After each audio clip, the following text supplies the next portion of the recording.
الرحيم نحمده ونصلي على رسوله الكريم فأعوذ بالله من الشيطان الرجيم بسم الله الرحمن الرحيم ظهر الفساد في البر والبحر بما كسبت أيدي الناس صدق الله العلي العظيم সবাই দুরূদ শরীফ পড়ি আল্লাহুম্মা সাল্লি আলা شفيعنا وحبيبنا ومولانا محمد صلى الله عليه وعلى آله وأصحابه وبارك وسلم আজকের সমাবেশ এই উদ্দেশ্যে ইতিমধ্যে আমরা গুরুত্বপূর্ণ ব্যক্তিদের গুরুত্বপূর্ণ আলোচনার মাধ্যমে আমরা মেসেজ পেয়েছি সামনে বাংলাদেশকে এই লক্ষ্যে আমরা গঠন করার দায়িত্ব পালন করব ইনশাআল্লাহ। সংস্কার বিচার ও পিয়ার পদ্ধতিতে জাতীয় নির্বাচন আয়োজনের দাবিতে এবং দেশ ও ইসলাম বিরোধী সকল ষড়যন্ত্র ও চক্রান্তের প্রতিবাদে আয়োজিত ইসলামী আন্দোলন বাংলাদেশে আজকের এই মহাসমাবেশে উপস্থিত বিভিন্ন রাজনৈতিক দলের নেতৃবৃন্দ, ওলামায়ে কেরাম, সাংবাদিক বন্ধুগণ, শিক্ষাবিদ, বুদ্ধিজীবী ও প্রিয় দেশবাসী, সবাইকে আন্তরিক শুভেচ্ছা ও কৃতজ্ঞতা জানাচ্ছি। শুরুতেই জুলাই অভ্যুত্থানে জীবন উৎসর্গকারী বীর যোদ্ধাদের স্মরণ করছি। তাদের শোকাহত পরিবার পরিজনের প্রতি সমবেদনা জ্ঞাপন করছি। আহত ও ক্ষতিগ্রস্ত সকলের প্রতি সম্মান ও কৃতজ্ঞতা জানাচ্ছি।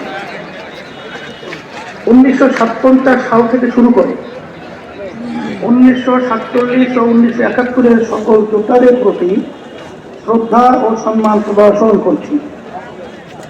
ভাইরা আমার, দুর্নীতি দুঃশাসন মুক্ত সমৃদ্ধ ও উন্নত রাষ্ট্র নির্মাণের জন্য এদেশের মানুষ শত শত বছর ধরে আত্মত্যাগ করে যাচ্ছে। সুশাসন প্রতিষ্ঠার জন্য রক্তের নজরানা পেশ করে যাচ্ছে। তারই ধারাবাহিকতায় 24শে জুলাই আগস্টে ও আরেকটি গণ অভ্যুত্থান হয়েছে। আমাদের অতীতের আত্মত্যাগ বিফলে গেছে ভুল নীতি এবং অসুস্থ রাজনীতির কারণে। সুতরাং জুলাই অভ্যুত্থানকেও আমরা অতীতের মতো ব্যর্থ হতে দিতে পারি না। আবু সাঈদ ও মুগ্ধ আমাদের স্মৃতিতে অম্লান হয়ে আছে। আহতরা এখনো ক্ষত বয়ে বেড়াচ্ছে।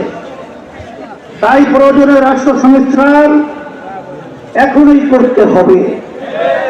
পতিত স্বৈরতন্ত্রের সাথে জড়িতদের বিচার করতে হবে। আরেকটা কথা স্পষ্ট ভাষায় বলে যেতে চাই, পিয়ার পদ্ধতিতে নির্বাচন আয়োজন করার কোনো বিকল্প নাই। আজকের এই জনসমুদ্র পিয়ার পদ্ধতি নির্বাচনের পক্ষের জনসমুদ্র। সংগ্রামী দেশবাসী, 1972 সালে রচিত সংবিধান ছিল দেশের মানুষের বড় বিশ্বাস ও গণ আকাঙ্ক্ষার বিরোধী। সেই সংবিধান রচয়িতাদের স্বাধীন বাংলাদেশের সংবিধান রচনা করার ম্যান্ডেটই ছিল না।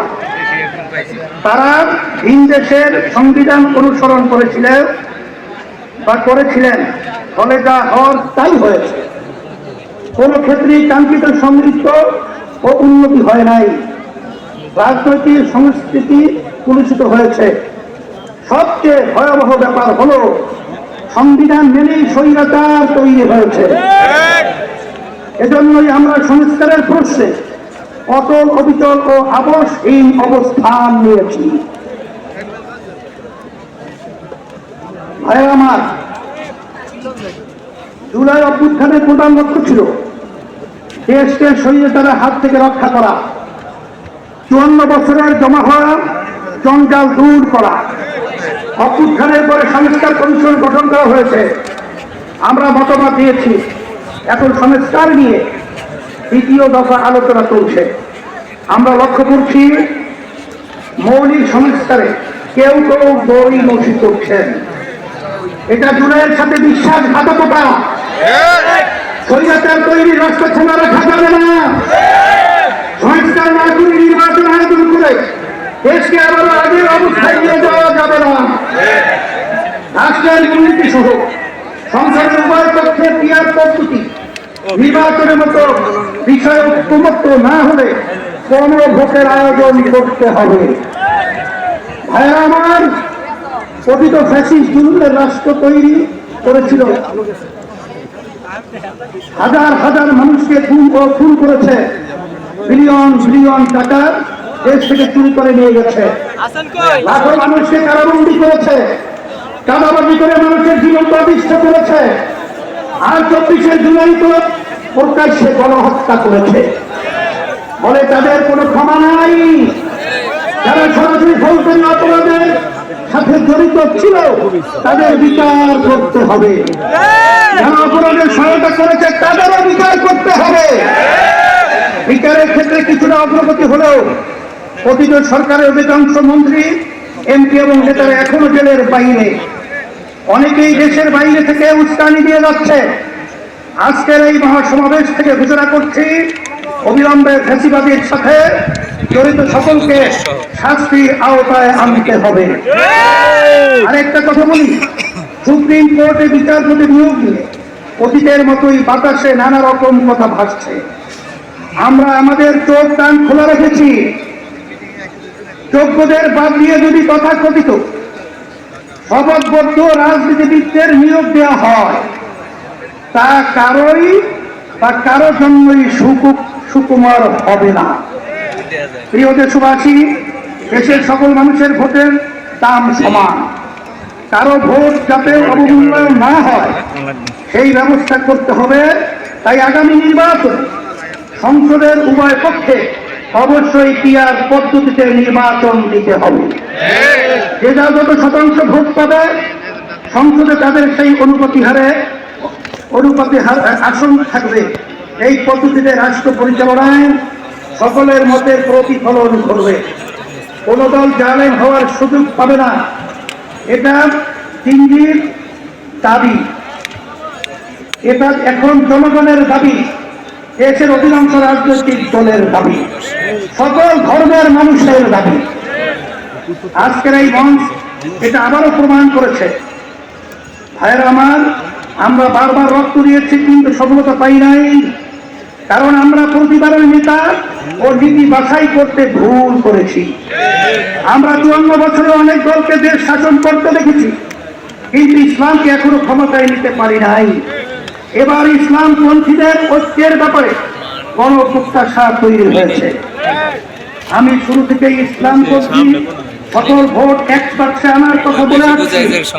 আগামী নির্বাচনে শুধু ইসলাম দলই নয়, ইসলামী দলই শুধু নয়, বরং দেশ প্রেমিক আরো অনেক রাজনৈতিক দল এক বাক্সে নীতিতে আসতে পারে ইনশাআল্লাহ। যদি আমরা একত্রে নির্বাচন করতে পারি, যদি কার্যকর ঐক্য গড়ে তুলতে পারি, তাহলে বাংলাদেশে ইসলামপন্থীরাই হবে প্রধান রাজনৈতিক শক্তি। রাষ্ট্র পরিচালনার দায়িত্ব আমাদের হাতে আসবে ইনশাআল্লাহ। প্রিয় দেশবাসী, অন্তর্বর্তীকালীন সরকার জুড়ে অভ্যুত্থানের ফসল এত জনসমর্থন নিয়ে আর কোনো সরকারের দায়িত্ব গ্রহণ করে নাই। আমরা নিঃস্বার্থভাবে এই সরকারের পাশে দাঁড়িয়েছি। সরকারকে বলবো, সংস্কার, বিচার ও সুষ্ঠু নির্বাচনের যে অঙ্গীকার নিয়ে আপনারা দায়িত্ব নিয়েছেন, সেই দায়িত্ব পালনে অবিচল থাকুন। কারো দ্বারা প্রভাবিত হয়ে লক্ষ্য থেকে বিচ্যুত হবেন না। নিরপেক্ষ থেকে দায়িত্ব পালন করুন। আমরা আপনাদের পাশে ছিলাম, আছি এবং থাকবো ইনশাআল্লাহ। প্রিয় ভাইরা আমার, আইন শৃঙ্খলা পরিস্থিতি, রাজনৈতিক চরিত্র, চাঁদাবাজির ক্ষেত্রে অবস্থার এখনো কোনো পরিবর্তন হয় নাই। একটি দলের বিরুদ্ধে অভিযোগ উঠেছে, কারো নাম ধরে সমালোচনা করতে চাই না, তবে পুরনো রাজনৈতিক অপসংস্কৃতি দিয়ে রাখার চেষ্টা সহ্য করা হবে না। রাজনীতি নামে সন্ত্রাস, চাঁদাবাজিকে অবশ্যই প্রতিহত করতে হবে ইনশাআল্লাহ।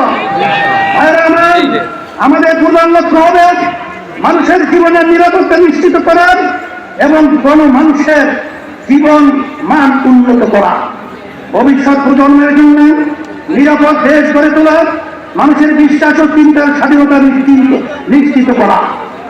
আমরা একটি সমৃদ্ধ বাংলাদেশ নির্মাণ করতে চাই। কৃষক ও শ্রমিক ভাইদের উদ্দেশ্যে আমি বলতে চাই, অতীতে কেউ আপনাদের স্বার্থ রক্ষা করে নাই, আপনাদের শ্রম ঘামের প্রকৃত মূল্য কেউ দেয় নাই। ইসলামী শক্তি ক্ষমতায় এলে আপনাদের স্বার্থ নিশ্চিত করা হবে ইনশাআল্লাহ। ব্যবসায়ী ভাইদের উদ্দেশ্যে বলতে চাই, আপনাদেরকে পদে পদে টাকা দিতে হয়, প্রশাসনিক হয়রানির শিকার হতে হয়, বিদ্যুৎ জ্বালানি নিয়ে ভোগান্তির শিকার হতে হয়, ঋণ পাওয়া নিয়ে ব্যতিব্যস্ত হতে হয়। ইনশাআল্লাহ আমরা রাষ্ট্র পরিচালনার দায়িত্ব পেলে আগামী বাংলাদেশ হবে ব্যবসা বান্ধব বাংলাদেশ। যেন কি তরুণদেরকে বলি, তোমরা আমাদের ভবিষ্যৎ, তোমাদের সম্ভাবনা কিসের জন্য আমরা ওয়াদাবদ্ধ। আমি আমার প্রিয় তরুণ যুবকদের আশ্বস্ত করতে চাই, আগামী বাংলাদেশে তোমরাই হবে মূল শক্তি। ইসলামী আন্দোলন বাংলাদেশ তার ব্যবস্থা করবে ইনশাআল্লাহ। তোমাদের জীবনের প্রথম ভোট সত্যের পক্ষে, কল্যাণের পক্ষে, ইসলামের পক্ষে। যদি তোমরা এটা করতে পারো, এদেশকে আমরা গড়ে তুলবই ইনশাআল্লাহ। আমাদেরকে কেউ দমাতে পারবে না ইনশাআল্লাহ। আমরা কথা দিচ্ছি, আমাদেরকে দায়িত্ব দিলে দুর্নীতির দুঃশাসন মুক্ত একটি সমৃদ্ধ বাংলাদেশ তোমাদের উপহার দেব ইনশাআল্লাহ। প্রবাসী ভাইদের উদ্দেশ্যে আমি বলতে চাই, আপনারা দেশের অর্থনীতির অন্যতম প্রধান শক্তি, আপনারা আমাদের প্রেরণা, আপনারা ভিআইপি। আপনাদের উপযুক্ত সম্মান এবং ন্যায্য দেওয়া পাওয়া নিশ্চিত করার জন্য যা যা করার দরকার আমরা তাই করব ইনশাআল্লাহ। সম্মানিত ওলামায়ে কেরাম, আপনারা দেশের শ্রেষ্ঠ সন্তান, অথচ অনেক ক্ষেত্রেই আপনারা অবহেলিত এবং রাষ্ট্রের সুবিধা থেকে বঞ্চিত। আগামী নির্বাচনে আমরা দেশ পরিচালনার দায়িত্ব পেলে ওলামায়ে কেরামদের প্রাপ্য সম্মান ও মর্যাদা নিশ্চিত করব ইনশাআল্লাহ। প্রিয় দেশবাসী, ইসলামী আন্দোলন বাংলাদেশ প্রতিবেশী রাষ্ট্রের সাথে শান্তি ও সৌহার্দ্যপূর্ণ সম্পর্ক চায়, সহযোগিতামূলক সম্পর্ক চায়, নিরাপদ সম্পর্ক চায়। তবে কোন আগ্রাসী মনোভাব, অবৈধ হস্তক্ষেপ বা চোখ বাঙালি প্রত্যাশা করে না। বাংলাদেশের হিন্দু, বৌদ্ধ, খ্রিস্টান, উপজাতি, ক্ষুদ্র, নৃগোষ্ঠী এবং মুসলমান সকলে মিলেই আমরা বাংলাদেশী। এই দেশ আমাদের সকলে, ধর্ম বর্ণ নির্বিশেষে সকলের জানমালের নিরাপত্তা নিশ্চিত করা এবং সবার জন্য সমান সুযোগ ও মর্যাদা প্রদান করা আমাদের রাজনৈতিক অঙ্গীকার। আমার মা বোনদের উদ্দেশ্যে বলতে চাই, নারীরা আমাদের জনশক্তির অর্থে। দেশ গঠনে নারীদের ভূমিকা খুবই গুরুত্বপূর্ণ। ইসলামী আন্দোলন বাংলাদেশ নারীর স্বাধীনতা, সম্মান, অধিকার নিশ্চিত করতে চায়। আমরা নারীর প্রতি কোনো প্রকার সহিংসতা বরদাস্ত করব না। নারীকে পণ্য বানাতে দিব না। নারীর প্রতি মর্যাদা সমুন্নত করাই আমাদের পবিত্র দায়িত্ব। এই মহাসমাবেশ থেকে আমরা ফিলিস্তিনি জনতার প্রতি সমর্থন ঘোষণা করছি। প্রথম কিবলা বাইতুল মুকাদ্দাসে মুক্তিসহ স্বাধীন ফিলিস্তিন রাষ্ট্র প্রতিষ্ঠার জন্য সব মুসলিম দেশের রাষ্ট্রপ্রধানদের কার্যকর উদ্যোগ নেওয়া জোর দাবি জানাচ্ছি। সংগ্রামী ভাইরা, আমরা রাষ্ট্রে সুশাসন চাই, জবাবদিহিতা নিশ্চিত করতে চাই। যেখানে রাষ্ট্রপ্রধান জনতার কাছে জবাবদিহি করতে বাধ্য থাকবে। আমরা ন্যায়ের শাসন প্রতিষ্ঠা করতে চাই। আমরা দুর্নীতিমুক্ত বাংলাদেশ প্রতিষ্ঠা করতে চাই। আমরা দক্ষ সৎ জনপ্রশাসন গড়ে তুলতে চাই। প্রতিষ্ঠার পর থেকে আজ পর্যন্ত ইসলামী আন্দোলন বাংলাদেশ কখনো অন্যায়ের সঙ্গে আপোষ করে নাই, শর্টকাট পথে ক্ষমতায় যেতে চায় নাই, নীতি বিসর্জন দেয় নাই। সবকিছুর ঊর্ধ্বে আমরা ইসলাম, দেশ ও জনগণের স্বার্থকে প্রাধান্য দিয়েছি। আগামীতেও আমরা জনপ্রত্যাশাকে পূরণ করতে চাই। প্রিয় নেতা কর্মীবৃন্দকে বিশেষ করে আমরা বলবো, আপনারা অনেক ঘাম ঝরিয়েছেন, অনেক সময় দিয়েছেন, অনেক রক্ত দিয়েছেন, জীবন দিয়েছেন। আপনাদের কোরবানির বদৌলতে ইসলামী আন্দোলন বাংলাদেশ আজ গণমানুষের শক্তিশালী রাজনৈতিক দলে পরিণত হয়েছে। এখন সময় ফসল ঘরে তোলা।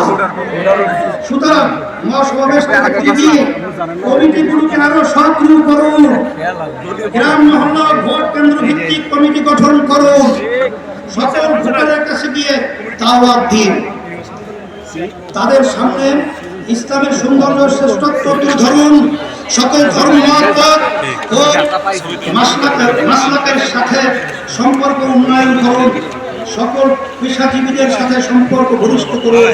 প্রিয় দেশবাসী, আগামী বাংলাদেশ ইসলামের বাংলাদেশ, আগামী বাংলাদেশ দেশপ্রেমিকদের বাংলাদেশ, এই লক্ষ্য অর্জনে সকলকে সর্বোচ্চ শক্তি নিয়োগ করার আহ্বান জানাচ্ছি। আসুন সকলে মিলে আমাদের সর্বপ্রথমে একযোগে কাজ করি। আজকের মহাসমাবেশে আসার জন্য সবাইকে আবার ধন্যবাদ ও কৃতজ্ঞতা জানাচ্ছি। ইসলামী আন্দোলন বাংলাদেশের সকল নেতা কর্মীকে শুকরিয়া জানাচ্ছি। আপনারা যারা পরিশ্রম করেছেন তার প্রতিদান একমাত্র আল্লাহই প্রদান করবেন ইনশাআল্লাহ। সারা দেশ থেকে যারা এসেছেন